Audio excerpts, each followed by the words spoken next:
Bonjour, bonjour.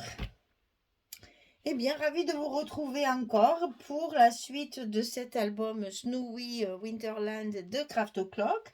Donc, on va attaquer la page numéro 6, le verso de celle-ci. Donc, sur cette page, il y a aussi pas mal de découpage à faire. Donc, on va y aller doucement pour être sûr. Ah, si je le mettais comme ça. Non, j'ai dit que je le mettais comme ça. Je veux un paysage. Alors, sur le bloc, directement, on va mettre notre papier de fond. Parce que sur ce papier, on va faire une petite enveloppe là. Donc, pour pouvoir coller nos rabats, alors cette fois, nos rabats d'enveloppe, ils vont être en haut, ça change un peu, et en bas. Mais on retrouvera toujours la configuration de l'enveloppe. Ça ne change pas puisque j'ai voulu que tout mon album soit comme ça. Donc ici et ici à l'intérieur, on va faire des petites enveloppes comme ceci. C'est-à-dire ici, je vais coller mon papier comme ça, mon papier de fond. Et dessus, il y a un livret qui va s'ouvrir comme ceci, et le fond ici. Ça, c'est collé directement sur mon papier de fond. Donc, on ferme d'un côté et de l'autre. Et là, j'ai mis un aimant, évidemment, pour pas que ça se promène à chaque fois qu'on ouvre la page. J'ai mis un petit aimant ici, qui va fermer ici. Voilà, on l'entend. Donc ça, c'est ici. Celui-ci, il est en portrait. Ici, sur celui du bloc, directement, il va être en paysage. Donc, c'est exactement les mêmes dimensions, mais il est collé de notre façon. Alors, on fait une carte centrale de 11 sur 16, comme d'habitude. Ensuite, on va coller de chaque côté, comme une cascade en fait. Et c'est ce qui va nous faire notre livret. Alors, j'explique. Ici, on a 13, ici, on a 16, ici, on plie à 11. Et on fait pareil de l'autre côté, 13, 16, un pli à 11. La seule difficulté qu'il va falloir réfléchir quand vous mettez votre colle ou votre scotch, c'est que je veux qu'ici, j'ai pas voulu faire des goussets pour pas que ça fasse trop épais, parce que c'est une page verso quand même. Donc ici, je n'ai pas mis mon scotch jusqu'au bord de la pliure comme je fais d'habitude. J'ai laissé un petit espace de 3 mm. Donc ici, mon scotch ou ma colle, attention, on ferait pareil avec la colle. Vous laissez ici 3 mm de libre parce que la partie qui va venir, la partie centrale qui va venir se coller, je veux pas qu'on la colle contre la pliure. Sinon, une fois qu'elle est photo, ça fonctionne mal et c'est pas très agréable. Voilà ce que ça va donner. On laisse les 3 mm. Alors je le fais, comme ça vous voyez. J'ai pas biaisé non plus, pour que ça reste bien solidaire, parce que ça va être collé sur le papier, donc aucun intérêt de biaiser. Donc ici, je fais attention, je colle bien le long de mon scotch à 3 mm.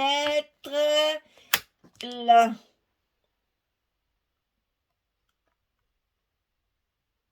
Là, ça y est. Voilà, j'ai bien laissé mes 3 mm ici.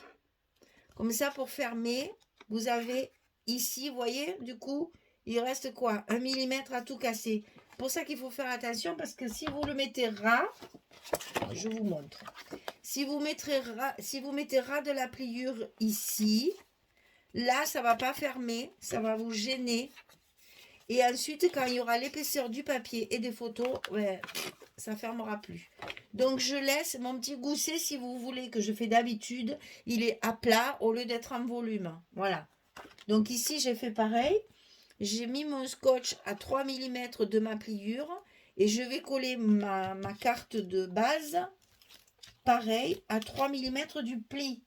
Si vous voulez, mon gousset cette fois il est à plat au lieu d'être en volume. Voilà, le scotch, il ne faut pas se louper. Hein. Au lieu d'être en volume comme d'habitude. Voilà. Là, vous voyez, j'ai laissé aussi mes 3 petits millimètres. Donc après, pour ma fermeture, nickel. Ça ferme très bien. Voilà. Pourquoi il ne claque pas celui-là? Ah, ça y est. Alors évidemment, dans ces cas-là, il faut bien appuyer sur vos pliures pour que la fermeture se fasse bien le long de la pliure et non pas le long de la carte de base pour garder bien vos 3 mm de chaque côté. Comme ça, ça va se fermer très facilement et vous pourrez mettre vos épaisseurs, ça va y aller. D'accord? Voilà. Ça, vous le faites 2 fois parce qu'il faut le faire une fois pour ici et une fois pour ici. Donc ici, on va le mettre en paysage comme ceci. Et ici, il est en portrait. Donc ça vous fait la possibilité de mettre des photos, soit en paysage, soit en portrait. Donc là, pareil, j'ai tracé, ce que j'ai fait là-haut aussi, j'ai tracé mon contour. Là, je l'ai centré, là, je l'ai décalé pour continuer à avoir mon chalet. Vous voyez ici, mon sapin, il est un tout petit peu caché. C'est pas grave. Je vais découper un sapin blanc et je vais le rajouter ici en le découpant le long de ma carte. Ce qui fait que mon sapin réapparaîtra. Je trouvais dommage de cacher le chalet. Donc, j'ai décalé ici mon montage. Alors qu'ici, comme c'est une page unie, je le centre. Alors, de chaque côté, il y a 2 cm, ici et ici. Et là, il y a 4,5.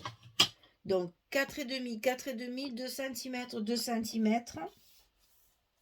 Je trace mon ensemble là, parce que je vais le coller comme ceci. Alors là, attention, si vous travaillez au scotch comme moi, c'est assez périlleux. Donc, on prend son temps. Alors, ce que j'ai fait en sorte aussi que mon ouverture soit sur le haut, comme ça. C'est un choix, à vous de voir. Hein. Bon. J'ai fait comme ça, c'est pas une obligation, encore une fois que je vous le dise. Quand on fait un tuto, on vous fait des propositions et vous n'êtes pas obligé du tout de faire exactement pareil. C'est très bien pour une débutante parce que comme ça, elle a tout ce qu'il lui faut pour pouvoir faire pareil, justement. Mais après, si vous voulez créer autre chose, il n'y a pas de souci. Voilà, ça va s'ouvrir comme ça. Et comme ça, on a tout en paysage. Alors, donc 2 fois, une fois pour ici, une fois pour là. Ici, après, on va avoir notre rabat qui va se mettre comme ceci sur le haut de la page. Donc ici, ça va être collé sous le papier, comme ceci. Donc celui-là, toujours pareil, 23,7 sur 20,7. On plie à 20,7, on plie à 21,7. On fait un gousset d'1 cm parce qu'il y a quand même pas mal d'épaisseur. Et il n'y a pas encore les photos. Hein. Donc sur le côté 23,7, on plie à 20,7 et à 21. Et ça, on va le coller sur le haut de notre papier, comme ceci.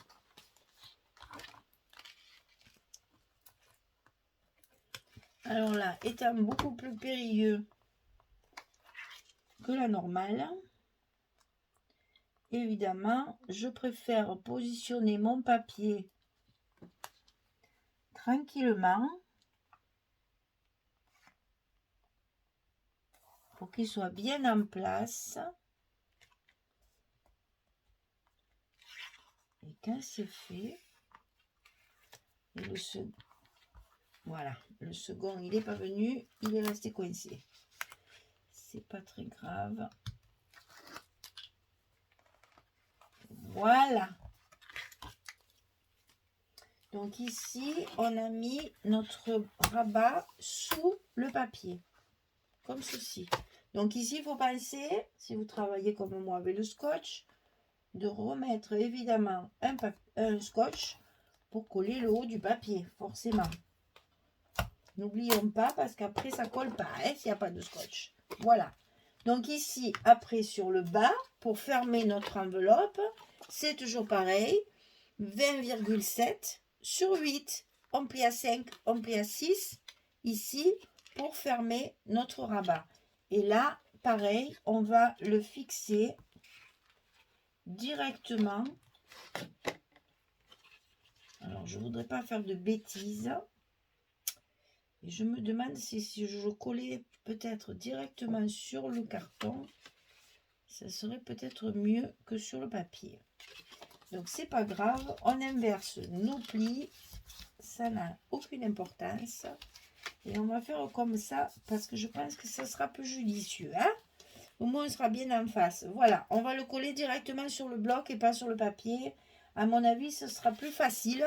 Et au moins, ça, parce que le papier, il y a toujours 2-3 mm d'écart par rapport au bloc, hein, à la page. Donc, je pense qu'il vaut mieux le coller directement sur le bloc.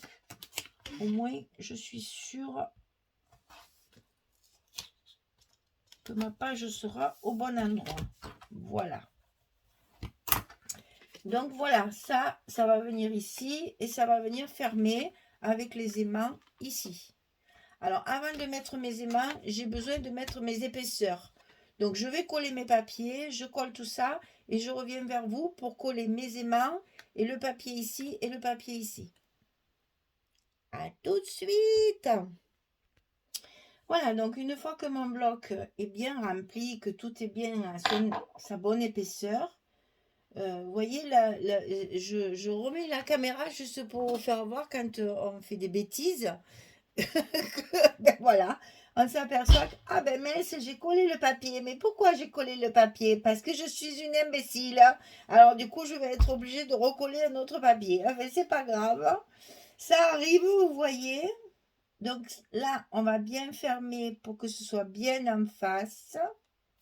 Là, on colle nos aimants et on rigole, je vous entends.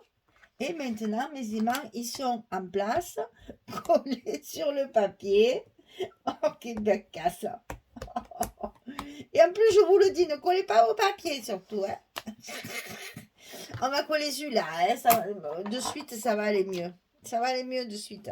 Je vais en remettre un autre. C'est pas grave, j'en ai encore du papier. Donc, c'est pas vraiment catastrophique. Hein, c'est juste une bêtise d'inattention. Vous voyez que hein, on est toutes à un moment donné, on est toutes dans les nuages. C'est pas grave. On va récupérer tout ça en coupant un autre papier qu'on collera par-dessus. Et on n'y verra que du feu. Personne ne le saura que je me suis trompée.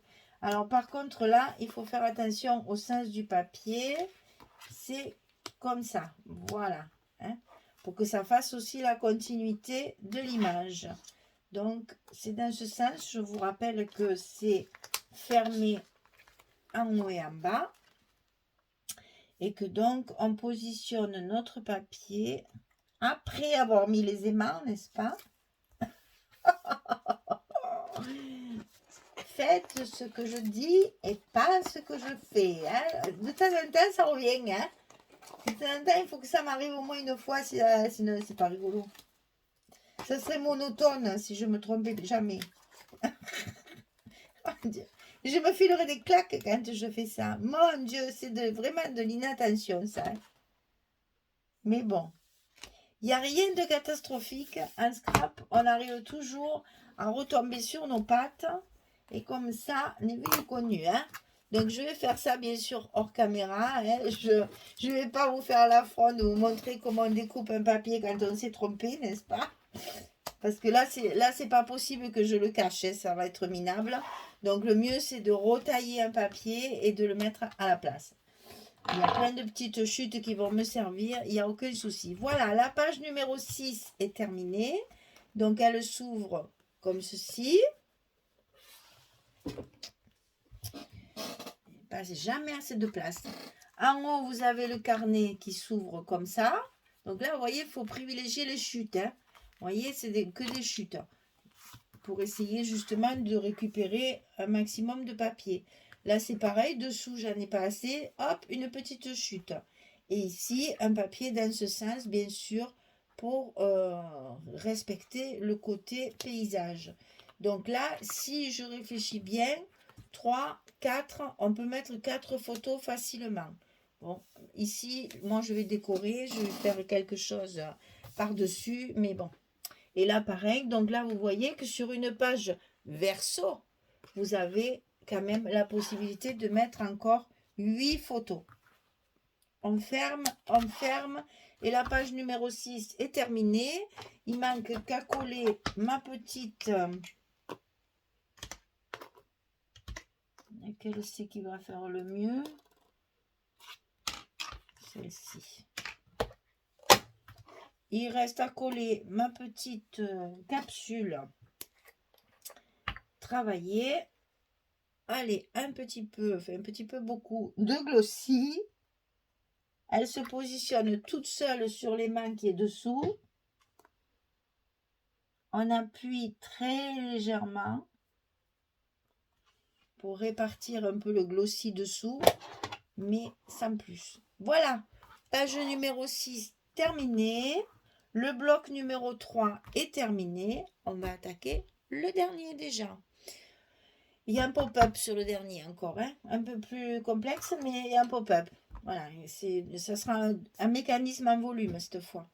Voilà. Ben écoutez, j'espère que tout ça, ça vous plaît, hein, que vous me suivrez jusqu'au bout. Vous n'allez pas vous fatiguer encore de route. Allez, je vous souhaite une belle journée, de bonnes soirées pour d'autres. Et puis, je vous dis à très très vite pour la suite de cet album. Merci beaucoup. Au revoir tout le monde.